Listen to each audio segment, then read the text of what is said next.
All right, so I love this quote that is by Ram Dass. I think he got it from the Tao or some spiritual text, but this quote is attributed to him.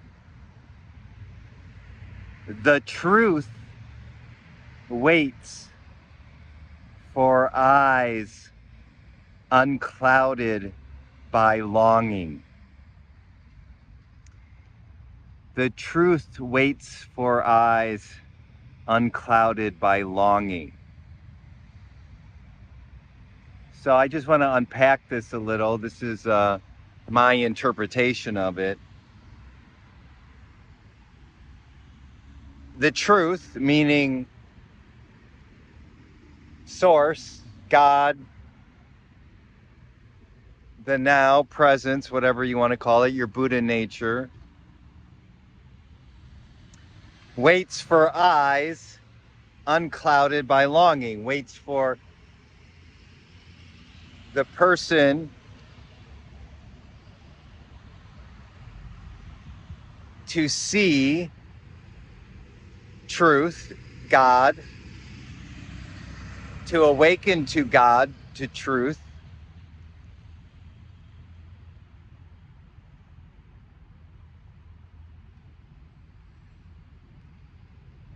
The only way you could do that is if you are not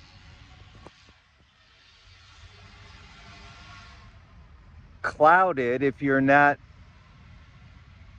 seeking with eyes of longing, with desire, with wishing, with hoping, with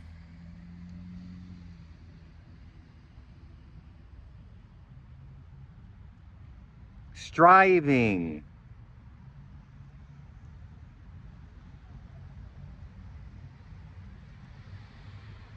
This is the great paradox of a seeker. A seeker seeks, right? I mean, and in the world of form,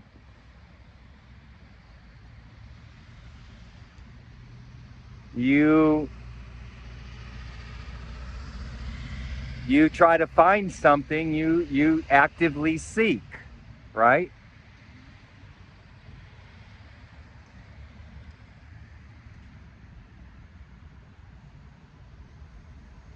You are driving to a destination. Let's say this destination is, I don't know, I'm in Chicago, so the Indiana Dunes National Park. When I was growing up in Indiana many years ago, it was a state park, but it elevated to a national park. If the destination is the Indiana Dunes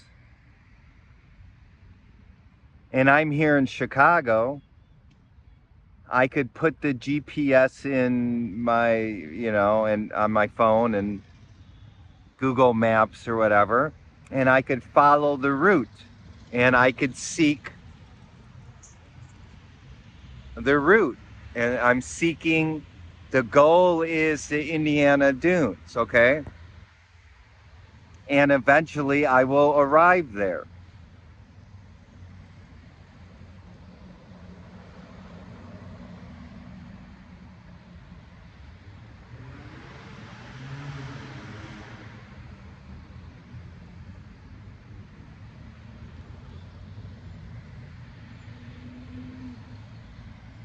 But for awakening, there's no GPS. There's no 100% GPS that is going to get you there.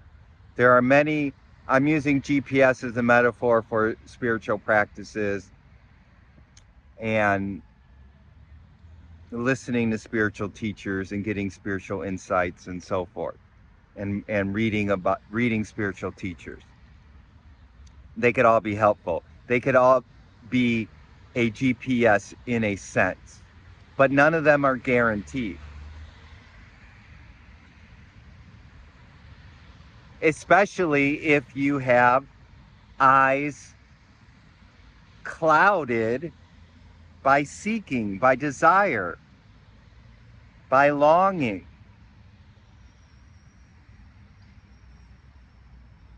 Truth waits for eyes, for those, for seekers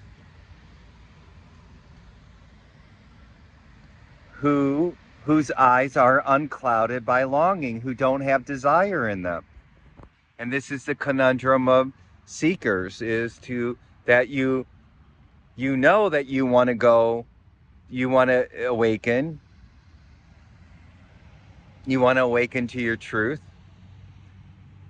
And in the world of form, you think seeking and doing, like going to the Indiana Dunes, is going to get you there. But it's the exact opposite for awakening, which is letting go, which is not seeking.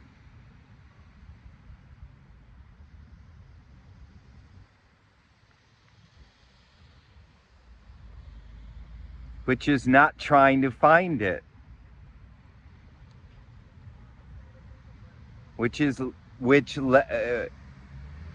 Letting go of trying to awaken.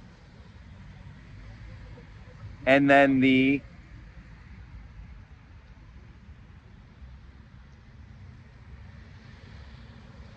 paradox is that when that happens, then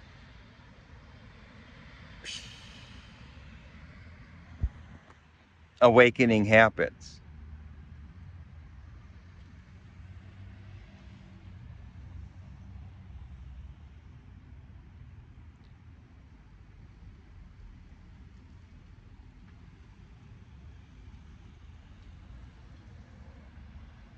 Because if you think about it, everybody who seeks awakening, seeks truth, seeks God, seeks their Buddha nature, everyone who seeks it, strives for it, desires it, if everybody who did that awaken, then that would be what teachers, thank you. That's what teachers would be teaching.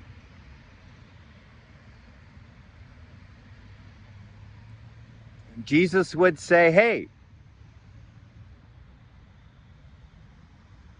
keep seeking, keep striving. Keep striving for heaven.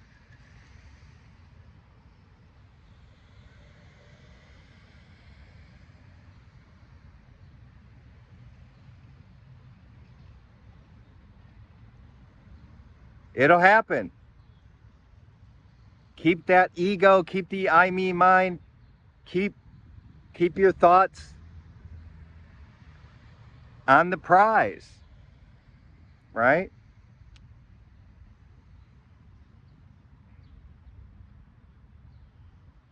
Keep your eye on the prize, longing, striving, desiring, and it's going to happen. Buddha, the same thing.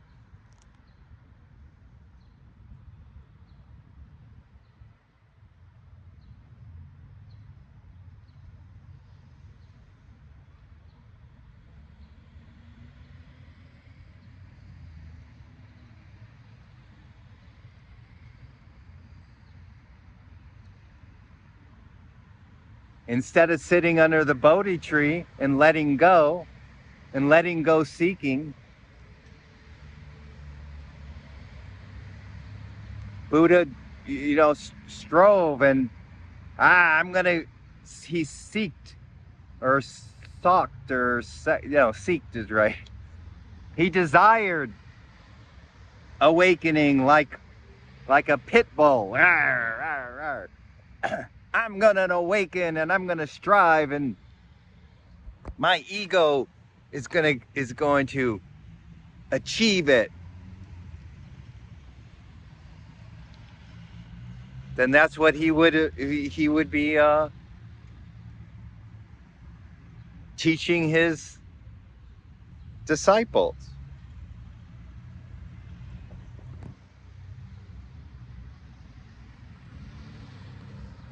All the spiritual masters would be saying, keep longing, keep striving, keep desiring.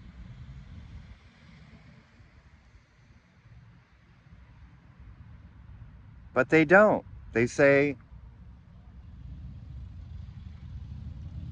become desireless.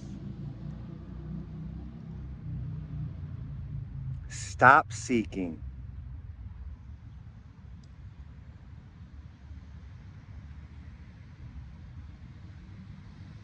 Let go.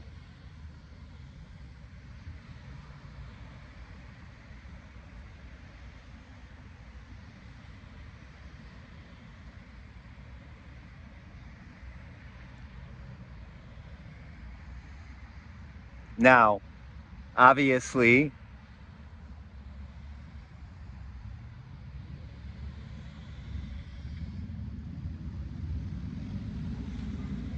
there's a little bit of seeking that needs to be done, or a little bit of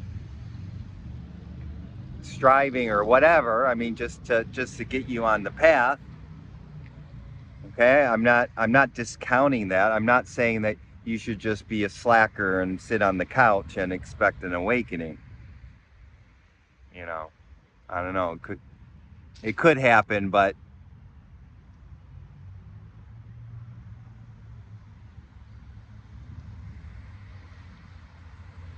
it's just the ego becomes a slacker. It doesn't. The ego is still there.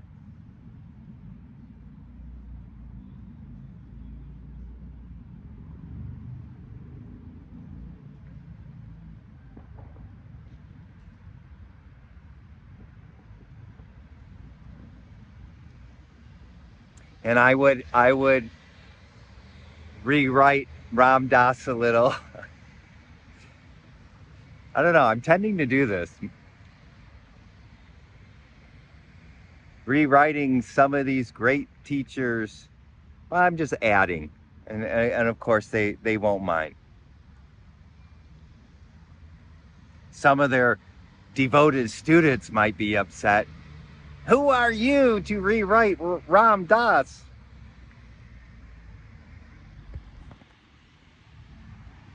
You're no Ram Dass.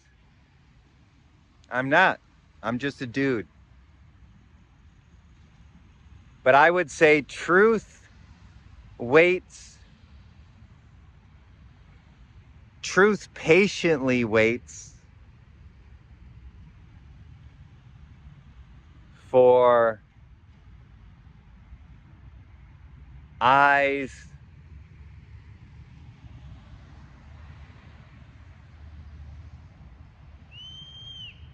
unclouded, with eyes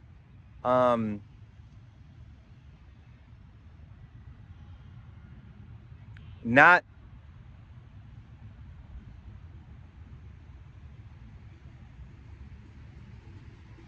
taken over by their ego. Truth waits for eyes not driven by their ego. I don't know. Something like that. Basically, I'm trying to throw the ego in there. Because the identity. Because the longing is ego, but the identity behind it is a key factor.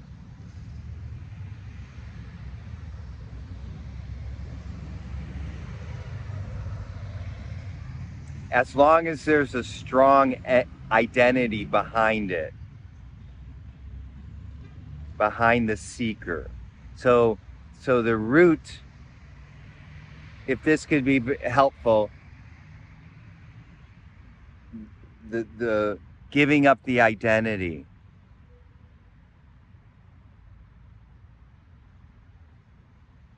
the I, me, mine, the I, the self. See, no self. They talk about no self. When there's no self, because the ego is edging God out, the self is edging God out. So when there's no self, the awakening happens. That's why surrender is such a powerful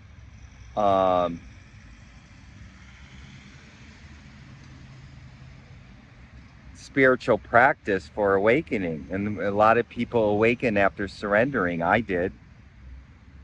You surrender and the self disappears. No self.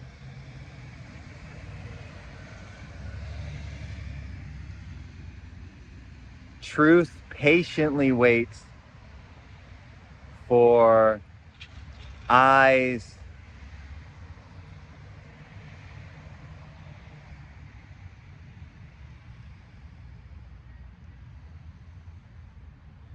of the no self.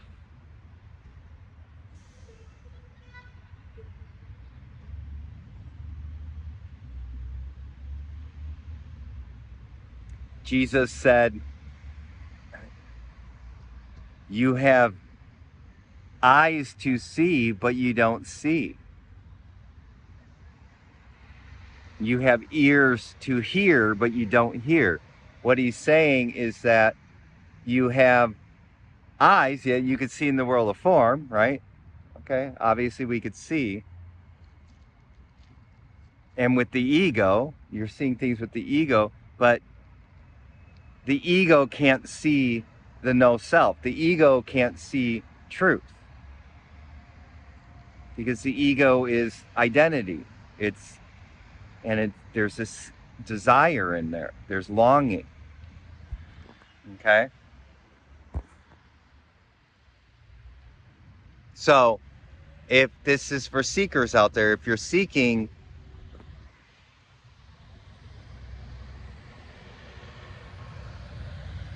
let go of the seeking energy. Let go of the controlling energy. Give up control. Die before you die. That's a famous saying. I don't know who said it.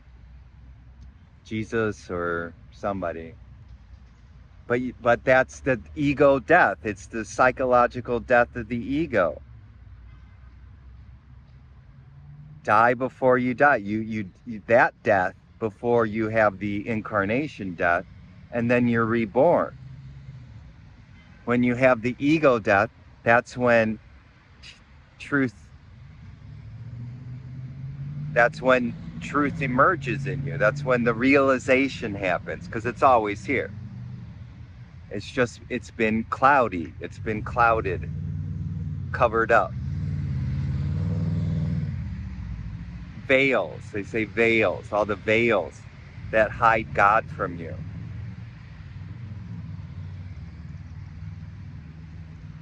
All right.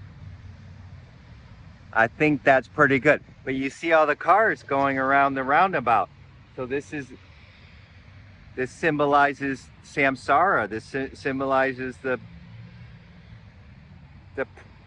cycle of birth, death, rebirth, because you're stuck in the cloud of identity, of desiring, of longing. And the way to get out is to give up desire, give up the longing, give up the self that longs, give up the self that desires, the no self, and then truth, eternal truth emerges, and you have the realization.